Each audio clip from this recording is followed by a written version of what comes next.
ఆదిరన్ temple tree future సిటీకి దగ్గరగా open ప్లాట్లు మీ భవిష్యత్తు కోసం సరైన పెట్టుబడి. Hi sir. Hello hello. అంటే ఎలా అనిపిస్తుంది, కామనర్సే మీకు నెగిటివ్ అయ్యారు కదా షోలో మొత్తం లాస్ట్కి వచ్చేసారు? అంటే ఇక్కడ ఏంటంటే మీరు అబ్జర్వ్ చేస్తే సెలబ్రిటీస్ కామనర్స్ విషయంకి వచ్చేప్పటికి సెలబ్రిటీస్ ఒక అండర్స్టాండింగ్గా యూనిటీగా ఉన్నారు.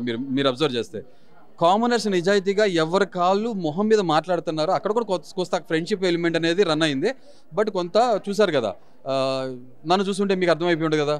ఓకే, ఇప్పుడు శ్రీజాకి మన పవన్కి బయట నుంచి కాలేజ్ ఫ్రెండ్స్ అంట వాళ్ళు. అలాగే మన కళ్యాణ్ను శ్రీజా ఫ్రెండ్షిప్స్ ఉన్నాయి. అన్నీ నాకు ఏమి లేవు. ఓకేనా, చాలా సింపుల్ అంతే. అంటే మీరు దొంగతనం చేసి థమ్సప్ ఫ్లోరా గారు మీరు షేర్ చేసుకున్నారు, కానీ రాంగ్ ఫ్రెండ్షిప్ చేశారనుకుంటున్నారా, రైట్ ఫ్రెండ్షిప్ చేశారనుకుంటున్నారు? ఆ టైంలో ఏంటంటే ఇనీషియల్గా ఫ్లోరా గారి విషయంలో అన్యాయం జరుగుతుంది అనుకుని ఆమెకి న్యాయం చేయాలనే ఉద్దేశంతో చేశాను, అయిపోయింది.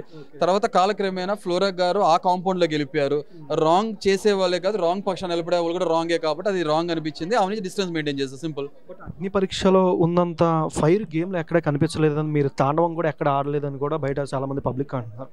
అదే ఏమైపోయిందంటే సెకండ్ డేనే ఆ ఇన్సిడెంట్ జరిగింది కదా, గుండంకులు అనే విషయం. దాని తర్వాత నేను ఫ్రీగా ఫ్లోలో ఉండలేకపోయాను. తర్వాత వీకెండ్ ఎపిసోడ్కి వచ్చేప్పటికి ఇలా జరగటం, దాంతో ఏమైపోయిందంటే తెలియకుండా ఒక రకమైన సెట్ బ్యాక్, నేను కొంత బ్యాక్ ఫుట్ వేయడం జరిగింది. దాని తర్వాత మీరు ఎంత సెట్ బ్యాక్ అయ్యి నేను ఒక స్ట్రెస్లోకి వెళ్ళినా కూడా ఫుడ్ తినకపోయినా నామినేషన్స్ వచ్చిన అంటారు సార్, గాయపడ్డ పులి అంతే ఫిరోషియస్గా ఉంటుంది. ఫిరోషియస్గా నా నామినేషన్స్ చూసారు. నా గేమ్ ఆడినప్పుడు నాకు ఏం ఛాలెంజ్ వస్తున్నా కూడా గేమ్ ఆడాను, సింపుల్. అంటే ఇమాన్యుల్ గారితో స్టార్టింగ్ గొడవ అయింది, అండ్ తర్వాత అంతా బర్నీ గారికి మీకు పట్టలేదని కూడా వస్తుంది. అంటే చాలా వరకు ఫుటేజ్ కొంతవరకు రిలీజ్ చేయరు, కొంతవరకు జరిగి ఉంటుంది. అంటే లోపల ఇంకేమైనా పర్సనల్గా ఇంకేమైనా జరిగినాయి మీకు, ఇమాన్యుల్ గారికి అండ్ బర్నీ గారికి? బర్నీ గారు మిగతా కంటెస్టెంట్స్ అందరినీ ఓటేసుకుంటారు, ముద్దులు పెడతారు, టేమ్ చేస్తారు ఇలా. కానీ టేమ్ చేయలేను నన్ను, ఎందుకంటే నన్ను ఆయన టేమ్ చేయలేరు, ఎందుకంటే నేను వైల్డ్ యానిమల్ కాబట్టి. సింపుల్ అంతే. వాళ్ళని పెట్ చేయగలిగారు, నన్ను పెట్ చేయలేకపోయారు, అంతే సింపుల్. ఒక మనిషి మీద నాకు ఒక క్లారిటీ ఉన్నప్పుడు ఈ మనిషి ఫేక్గా ఉన్నారన్న తర్వాత నేను నవ్వుతో వెళ్ళి ఏమి చేయలేదు, అంతే సింపుల్ అంతే. ఇమాన్యుల్ని కెప్టెన్సీ చేసే విషయంలో నేను హెల్ప్ చేశాను కన్విక్షన్తో. అలాగే నాకు హరిత లెటర్ ఇచ్చే విషయంలో ఇమాన్యుల్ హెల్ప్ చేశారు, సింపుల్. బట్ ఇమాన్యుల్ ఇప్పుడు మమ్మీ అని పిలిచి ఆమె తప్పు చేస్తున్నప్పుడు నేను ఒక స్టేట్మెంట్ మాట్లాడు, అదే మా మదర్ ఉంటే కూడా నేను బయట పంపించేస్తాను. ఎలా ఉండాలంటే, ఎంత ధర్మంగా ఉండాలంటే, ఎంత నిజాయితీగా ఉండాలంటే, నిఖార్సుగా తప్పు చేసేవాడు తన మనిషి అయినా కూడా స్ట్రిక్ట్గా మాట్లాడే కెపాసిటీ ఉండాలి. లేకుండా మాట్లాడేవాళ్ళు నా విషయంలో జెన్యూన్ కాదు, మంచి వాళ్ళనే ముసుగులో ఉన్నారు ఇమాన్యుల్ అని ఫీల్ అవుతున్నాను, సింపుల్ అయిపోయింది. అంటే ఎలిమినేషన్ కరెక్టే అనుకుంటున్నారా మీకు, దివ్య గారికి జరిగిందా? కరెక్ట్ రాంగ్ అంటే ఇప్పుడు నన్ను సెలెక్ట్ చేశారు కాబట్టి కరెక్ట్ అనేసి, ఎలిమినేషన్ చేశారు కాబట్టి రాంగ్ అంటాం అతిశయోక్తి కాబట్టి అలా అనలేను. అంటే మీరు మీలా ఉంటారు కదా, as a me point of view, అంటే షో నా నుంచి ఏదైనా ఎక్స్పెక్ట్ చేసిందేమో, అది నేను డెలివరీ చేయలేదు అని అనిపించిందేమో, లేకపోతే అట్ ద సేమ్ టైం నా మీద కన్సర్న్ ఉండి పాపం ఫ్యామిలీని మిస్ అవుతున్నారో, లేకపోతే ఫిజికల్ ఛాలెంజెస్ ఉన్నాయని ఉద్దేశంతో నన్ను బయట పంపించున్నాను. ఇంకో విషయం తెలుసలేదు, మీకు చాలా మంది తెలియదు, ఈ నా టో ఫింగర్ ఉంది కదా, ఈ ఫింగర్ 20 days నుంచి నాకు సెన్స్ తెలియట్లేదు. యాక్చువల్గా నమ్నెస్ ఉంటుంది. నేను లోపల చెప్తూనే ఉన్నాను డాక్టర్కి, మెడిసిన్స్ ఇస్తున్నారు, అవ్వట్లేదు, ఎట్ లాస్ట్ స్పెషలిస్ట్ చూపిస్తా అన్నారు, సాధ్యపడలేదు. మరి వాళ్ళకి ఏదో ఉంటుంది కదా క్యాలిక్యులేషన్, ఇలా ఇది అని చెప్పి, అందుకే నన్ను బయటకు వచ్చేసాను, పంపించారేమో. ఎక్కువ బయట సోషల్ మీడియాలో కూడా ఇమాన్యుల్ది తనుజది నడుంగిల్లేరు అనేది బాగా ఎక్కువ వైరల్ అయింది. అంటే మీరు చూసారులేదు తెలియదు వచ్చిన దగ్గర నుంచి, అండ్ లోపల మీరు చూసుంటారు కదా ఇద్దరి మధ్య, అంటే వాళ్ళిద్దరి మధ్య లవ్ ట్రాక్ ఎట్లా అనిపించింది, రీతు అండ్ దిమాన్ మధ్య ఎట్లా అనిపించింది? అరే ఇమాన్యుల్కి తనుజకి లవ్ ట్రాక్ ఏం లేదు, అది సరదా ఫన్ అంతే, అలాంటిది ఏం లేదు. ఓకే, బట్ మీరు పవన్ అండ్ రీతు గురించి అడిగారు కాబట్టి అది నాకు నిజంగా తెలియదు బ్రదర్. ఎందుకంటే ఇప్పుడు కాదు, నేను ఒక కంటెస్టెంట్గా చెప్పట్లే, ఇంతకుముందు నేను చాలా సీజన్స్ చూసినప్పుడు కొన్ని సీజన్స్, హిందీ సీజన్స్ కానీ తెలుగు సీజన్స్ ఒక ట్రాక్ రన్ చేసిన వాళ్ళు ఎవరు పెళ్లి చేసుకుని కాపురం పెట్టిన వాళ్ళు నాకు ఎవరు కనపడలేదు కాబట్టి నాకు అంత జెన్యూన్ అనిపించదు. అంటే కెమెరా ముందు కనపడటానికి, ఫుటేజ్ రావడానికి కోసం కొన్ని యాంగిల్స్ రన్ చేస్తారో అనిపిస్తుంది, కానీ ఇట్స్ టూ ఎర్లీ. నేను జడ్జిమెంటల్గా చెప్పకూడదు కదా, వాళ్ళు ఫ్రెండ్లీ అంటున్నారు, చూసే వాళ్ళకి మీకు అనిపిస్తుంది కదా ఫ్రెండ్లీగా అనిపించదో, ఏదో డిఫరెంట్ ఆస్పెక్ట్ కనపడుతుంది అనిపిస్తుంది కాబట్టి నాకు కూడా అలా అనిపించింది. బట్ ఐ కెనాట్ కామెంట్, ఎందుకంటే ఏమో కొంతమంది ఫ్రెండ్లీగా కూడా అలా ఉంటారేమో, నేనైతే అలా ఉండలేను, సింపుల్. సుమన్ గారిది ఎట్లా అనిపించింది అంటే మీకు, మీతో పాటు? సుమన్ గారి విషయం చెప్పాలంటే ఆయనతో నేను చాలా సన్నిహితంగా ఉన్నాను, కానీ సుమన్ గారు సెరా టాస్క్ నడిచింది కదా, కొన్ని బ్రాండ్ టాస్క్, సెరా టాస్క్లో ఎవరిది బాగుందన్న దానికి నా ఒపీనియన్ చెప్పాలా, దసరా విషయంలో ఎవరిది బాగుందని ఒపీనియన్ చెప్పాలా. సుమన్ గారు ఏంటంటే ఇప్పుడు ఫర్ ఎగ్జాంపుల్ ఇది కూడా ఇద్దరు చొక్కాలు ఏ చొక్కా బాగుందన్నారు అనుకో, ఆయన వెంటనే ఏంటి హరీష్ గారు అలా ఇరికిస్తున్నారు అంటారు. ఒకవేళ మీ చొక్కా బాగుందంటే ఇతనితో దూరం అయిపోతాను, లేకపోతే ఆయన బాగుంటే మీతో దూరం అయిపోతాను, ఆయన ఒపీనియన్ పెట్టరు, సేఫ్ గేమ్ ఆడుతున్నారు అనిపిస్తుంది. ఆయన ఫస్ట్ నుంచి కూడా సుమన్ గారు ప్లీజ్ మీరు ఒపీనియన్ చెప్పండి, స్టాండ్ తీసుకోమని చెప్పాను, ఆయన చెప్పలేకపోయారు, సింపుల్ అది. కళ్యాణ్ ఎట్లా అనిపించింది? సెకండ్ వీక్ దాకా అంత లేదు, థర్డ్ వీక్ లో మంచిగా దుమ్ము దులిపేస్తున్నాడు కళ్యాణ్ అని కూడా వస్తుంది show.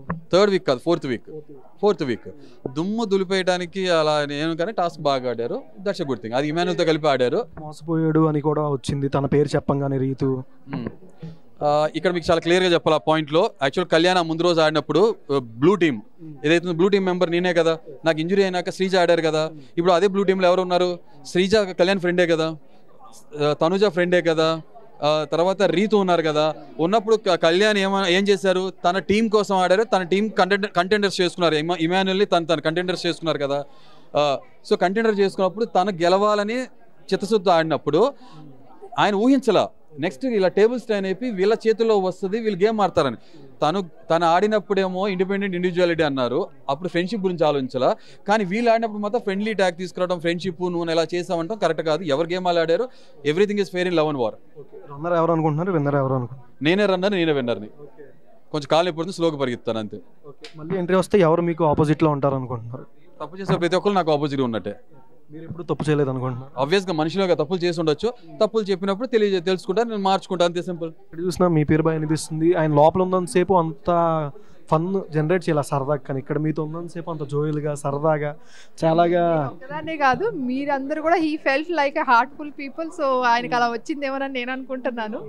So obviously so he is very much free or హార్ట్ఫుల్గా ఫీల్ అవుతూ సో ఆ హ్యూమర్ మొత్తం ఇప్పుడు బయటకు వస్తుంది ఆయనకి. బట్ లోపల హ్యూమర్ ఉంటే బాగా వర్కౌట్ అయ్యేది కదా.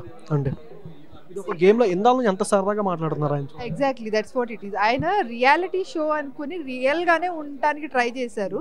సో సమ్వేర్ హీ ఫెల్ట్ ఈ యాంగిల్ ఏదైతే ఉందో ఆయన్ని కైండ్ ఆఫ్ డిగ్రేడింగ్ లాగా చేసేస్తున్నారు. ద కైండ్ ఆఫ్ ఎలిగేషన్స్ ఆయన మీద వేసినవి కానీ అనని కూడా అన్నారు అని చెప్పేసి ఎప్పుడైతే అన్నారో, so he and moreover every వీకెండ్లో ఈయనే పిన్ పాయింట్ అవ్వటం మీద కూడా that's where he felt like.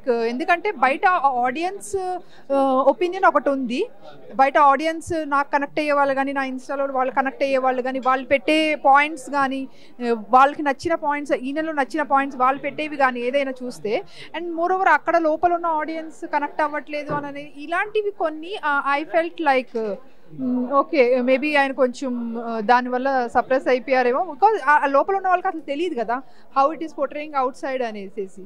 So అదే అనిపించింది నాకు. సో అందుకే ఇంకా ట్రూ సైడ్ కంప్లీట్గా బయటికి తీయలేకపోయారు కాబట్టి అనే అనిపించింది, అంటే హ్యూమర్ సైడ్.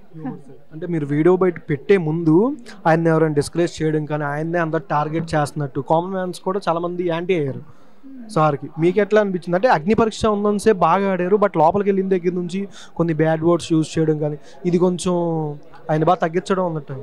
బ్యాడ్ వర్డ్స్ అంటే ఈయన యూజ్ చేశారనా? ఈయన ఒక వర్డ్ అన్నారని కూడా వచ్చింది కదా ఆల్రెడీ. అదే అంటున్నాను, యాక్చువల్గా ఆ వర్డ్ ఆయన ట్రాన్స్ఫర్ చేశారు. ఒకళ్ళు ఎవరో ఏదో సందర్భంలో మాట్లాడింది ఈయన ట్రాన్స్ఫర్ చేశారు ఆ వర్డ్ని. సో దాట్స్ వేర్ అది అలా పోర్ట్రే అవ్వలేదు బయటికి.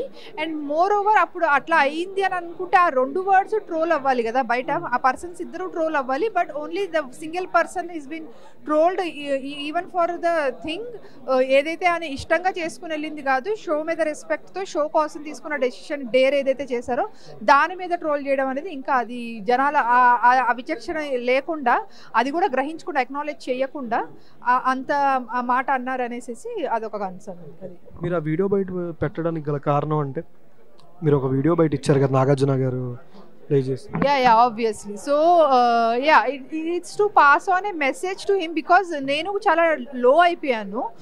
ఆయన బయటకు వచ్చేస్తారన్నప్పుడు నేనే కంప్లీట్ బ్లాంక్గా ఉన్నా. అంటే కంప్లీట్గా నో అని చెప్పలేకపోతున్నాను, కంప్లీట్గా ఎస్ అని చెప్పలేకపోయాను, అంటే నాలో నేను ఆలోచించుకున్నప్పుడు. బట్ తర్వాత సెట్ అయినాక ఎప్పుడైతే నేను అనుకున్నానో that no he should not come out. Yeah obviously పెద్ద వాళ్ళకి తప్పలేదు, పవన్ కళ్యాణ్ గారు లాంటి వాళ్ళనే ఇది చేశారని. So he should take it sportive and ముందుకు వెళ్ళాలి అనేసి ఫీల్ అయ్యాను. కాబట్టి ఇంకా ఆయన కాల్ చేసినప్పుడు నేను ఆయనకి ఇట్లా చెప్పమని చెప్పడం జరిగింది అనమాట. అంటే ఎవరు బాగా ఆయనకి బాగా యాంటీ అయిందంటే మీ పాయింట్ ఆఫ్ వ్యూ లోపల షోలో కాకుండా మీరు బయట కూర్చున్నప్పుడు చెప్తారు కదా కొన్ని ఫొటేజ్లు ఇంకా రిలీజ్ చేయకుండా ఉన్నాయి కానీ బర్నీ గారా, ఇమాన్యులా, అది ఇంకా కామన్ మ్యాన్స్లోనే అని. అదే ఆయన ఏంటంటే కంప్లీట్గా దీని ఏమంటారు ఉన్నది ఉన్నట్టు ఏదైతే ఉందో అది పుట్ అక్రాస్ చేశారు.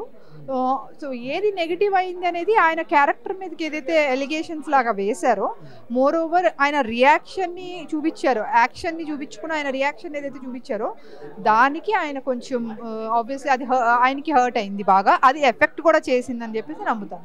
అగ్ని పరీక్షలో అంత గేమ్లో ఆడలేదని కాబట్టి ఇప్పుడు బయటకు వచ్చేసారని కూడా మొన్న రీసెంట్ శివాజీ గారు కూడా అన్నారు ఇంటర్వ్యూలో. అదే ఆడుంటే ఈ పాటికి ఉండేవాళ్ళు కదా షోలో.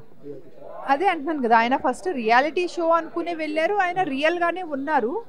Because it's not a game show కదా, Bigg Boss the reality show అనేసి అంటారు కదా. So he is been real over there. So game show కాదని ఫీల్ అవ్వలేదు కాబట్టి ఆబ్వియస్లీ ఆ గేమ్ ప్యాటర్న్ లాగా he did went in to that direction అనమాట. అది తనూజ గారు, సంజన గారు, ఫ్లోరా గారు. సార్ ఫ్లోరా గారితో మంచి ఫ్రెండ్షిప్, ఆయన రాంగ్ స్టెప్ తీసుకున్నారని మీరు అనుకుంటున్నారా ఫ్రెండ్షిప్గా ఫ్లోరా గారితో? అంటే no, it's not at all a wrong step, but she is not a strong personality. ఆవిడ స్ట్రాంగ్ పర్సనాలిటీ కాదు. సో తను ఏదైనా స్టాండ్ తీసుకోవడం కానీ వాట్ ఈస్ రైట్ ఆర్ రాంగ్ని కరెక్ట్గా జడ్జ్ చేయగలిగే పర్సన్ అయితే కాదు, టు బీ ఫ్రాంక్. అందుకే ఆమె కాంట్రిబ్యూషన్ కూడా షోలో మనకు అంత కనిపించదు. సో దానివల్ల వాట్ షీ డిడ్ ఇస్ తను మనిషిని గుర్తించడంలో తప్పు చేసిందని చెప్పేసి నేను అనుకుంటాను. బర్నీ గారు అంటే ఎట్లా అనిపించింది మీకు? అదే కదా, సో ఆయన ఏదైనా చేసేది కూడా ఈవెన్ ఎవరన్నా టెనెంట్స్ వీళ్ళు ఫుడ్ తింటున్నప్పుడు కూడా వచ్చేసేసి ఈవెన్ ఆయన వడ్డిస్తుంటే కూడా అది ఎట్లా కనిపిస్తుంది అని అంటే సమ్ కైండ్ ఆఫ్ బిహేవింగ్ లాగానే అనిపిస్తుంది. ఎందుకంటే వాళ్ళు ఓనర్స్గా ఉండి కూర్చుని మాట్లాడుకునేటప్పుడు ఒక వేరే షేడ్ కనిపిస్తుంది. ఇప్పుడు అంతమంది కలిసి స్ట్రాంగ్గా ఇన్ని కుకింగ్లోంచి తీసేసేయాలి అనుకున్నప్పుడు మళ్ళీ బయటకు వచ్చి తనూజ చెప్పినాక వీళ్ళందరూ కూడా they try to mash up the things, అంటే కవరప్ చేయడానికి. మనం ఇప్పుడు ఇమాన్యుయల్ కూడా మనం లోపల మాట్లాడుకునే మీరు బయట ఎందుకు చెప్తున్నారు వచ్చి అనేసి హౌ అంటే దాట్ వాళ్ళది అసలు. ఇప్పుడు అదే ప్లేస్లో హరీష్ గారు ఉంటే ఫేస్ మీద చెప్పేవాళ్ళు, ఐదర్ నచ్చితే నచ్చిందని చెప్పారు. ఇప్పుడు తనుజతో అదే కదా వచ్చింది, నచ్చితే నచ్చిందని చెప్పారు, హర్ట్ అయ్యారు. The way she feeded the food తను నచ్చలేదు, అంత చిరాకు పడుతూ నేనేమన్నా ఇక్కడ కుకింగ్ కోసం వచ్చానా, వీళ్ళ కోసం తిని పెడతానికి వచ్చానా నేను వీళ్ళకి అని చెప్పి అనే మాటలు. ఇప్పుడు ఆబ్వియస్లీ మన ఇంట్లోనే మనకి ఎవరన్నా అలా అన్నారనుకోండి, మన రిలేటివ్స్ వాళ్ళ ఇంటికి వెళ్తాం, ఎవరన్నా ఆ మాట అంటే మనకి ఫుడ్ తినాలనిపిస్తుందా? అనిపించదు కదా. సో ఆబ్వియస్లీ అదే రియాక్షన్ అక్కడ ఆయనకి జెన్యున్గా కలిగింది, అదే చెప్పారు. బట్ వీళ్ళందరూ ఏంటి లోపల అలా మాట్లాడుకుని బయటికి రాగానే అది ఎవరు బయటికి చెప్పలేదు. అండ్ మోర్ ఓవర్ రితు గారు ఎప్పుడైతే దాన్ని బయటకు చెప్పేశారో Emmanuel started to cover up the things. ఏంటంటే నువ్వు బయటకి వెళ్ళి చెప్పేసావు, మన లోపల మాట్లాడుకుని వీళ్ళు బయట చెప్తున్నారు అనేసి ఆ స్ట్రాటజైజ్ని కవరప్ చేసుకోవడానికి ఏదైతే ట్రై చేశారో, సో ఆయన ఇంకా ట్రూ పర్సనాలిటీ బయటికి రాలేదనేది అదే చెప్తున్నారు యాక్చువల్గా ఆయన. ప్రియా గారిది ఎట్లా అనిపించింది? ఆయనతో కూడా ఉన్న ర్యాపో కానీ ఇన్ని కొంతమంది డామినేట్ చేశారు ప్రియా గారు, ఇంకొంతమంది అడగడం కానీ కొన్ని క్వశ్చన్స్లో కానీ ఆర్గ్యూలా అయింది కదా వీళ్ళకి ఇష్యూ నామినేషన్స్లో అంటారా? Yeah, that's what it is. Because everybody నామినేషన్స్లో అందరు కూడా ఎట్లా ఉంటారంటే మోస్ట్లీ వాళ్ళు వాళ్ళ పాయింట్స్ పెట్టడం కన్నా they try to save themselves, వాళ్ళని సేవ్ చేసుకోవాలి. ఎందుకంటే ఓనర్స్ని నామినేట్ చేయాలనుకున్నంతసేపు అందరు బాగానే 5 కలిసి మాట్లాడారు. అండ్ టెనెంట్లో కూడా ఒకరిని చెయ్యాలనేటప్పటికీ ఈ 4 మెంబర్స్ ఒకటైపోయి they try to save themselves and target Harish garu, అంటే హరీష్ గారిని ఎలిమినేషన్లో పెట్టాలనేసేసి. So obviously what she did is from the perspective of saving her self, పాయింట్లో స్ట్రాంగ్ పల్స్ ఉందా లేదా అనేది చూడకుండా she put it across. Actually wild card entry మళ్ళీ హరీష్ గారికి వస్తే మళ్ళీ పంపిస్తారా? పంపించడం ఏముంది, he loves to go actually. So నేను obviously I feel happy if he goes. Runner ఎవరు అనుకుంటున్నారు, విన్నర్ ఎవరు అనుకుంటున్నారు? ఇప్పుడు ఆడేవాళ్ళు ఉన్న వాళ్ళలో ఎవరిని అనుకోవట్లేదు నేను, టు బీ ఫ్రాంక్. అది ఇంకా నేను అదే చెప్తాను కదా, ఇంకా ఓపెన్ అప్ అవ్వాలి, ఇంకా వాళ్ళు గేమ్ కంప్లీట్గా చూపించాలి. ఎందుకంటే ఇప్పుడు లోపల వాళ్ళు ఒకటి మాట్లాడుకుంటున్నారు, టెనెంట్ ముందు ఆ విషయాలు వాళ్ళు ఏమీ బయటికి చెప్పట్లేదు. అంటే చెప్పట్లేదు ఇన్ ద సెన్స్ వాళ్ళ స్ట్రాటజీ అని అన్నారు అనుకోండి. ఇప్పుడు ఇన్ కేసు ఇప్పుడు ఇది మీలో నచ్చలేదు అని చెప్పి అట్లీస్ట్ అదన్నా మాట్లాడాలి కదా, అది మాట్లాడలేదు అంటే ఓపెన్ అవ్వండి హరీష్ గారే అని కూడా వస్తుంది. ఏ విషయంలో ఓపెన్ అవ్వలేదు, ఆయన ఓపెన్ అప్ అయ్యారు కాబట్టే కూడా. ఇప్పుడు సంజన గారు ఏమన్నారు, మీకు ఎప్పుడు నా మీదే డౌట్ ఉంటుంది, లేకపోతే మీరు ఎప్పుడు నన్ను రెచ్చగొట్టద్దు అంటే ఎన్ని మాటలు ఎప్పుడు వస్తాయి ఒక మనిషి దగ్గర నుంచి, ఆ మనిషిని ఇది గురించి ఏమనుకుంటున్నాడు అనే దాని బేస్ మీదే ఇలాంటి క్వశ్చన్స్ వస్తాయి. సో ఆబ్వియస్లీ ఆయన ఓపెన్ అప్ అయ్యారు, ఆయన సంజన గారి గురించి ఏం ఫీల్ అవుతున్నారు అనేది మాట్లాడారు, బర్నీ గారి గురించి ఏం ఫీల్ అవుతున్నారు అనేది మాట్లాడారు. బట్ స్టిల్ ఆబ్వియస్లీ ఆయన అన్ని విషయాల్లో ట్రూగా రియాలిటీగా ఎలా ఉంటారో అలా ఉన్నారు. ఆయనలా ఉన్నారు కాబట్టి బయటకు వచ్చేసారంటారా? దానికి బయటకు వచ్చేసారని అంటే కూడా then that is again wrong statement actually. దాని గురించి అయితే కాదు. సో ఇప్పుడు ఎందుకంటే ఇప్పుడు కాంట్రిబ్యూషన్ లేదు ఫ్లోరా గారి నుంచి, సో అది తన పర్సనాలిటీ అంటే ఇప్పుడు తను కూడా మరి అట్లా బయటకు వచ్చేసేయాలి కదా. రాలేదు అని అంటే what could be the reason అనేసి, సో ఆ ఫార్మాట్ ఏంటి, what is going behind the అనేసి అదొక దానికి ఆన్సర్ నాకు తెలీదు. Thank you so much.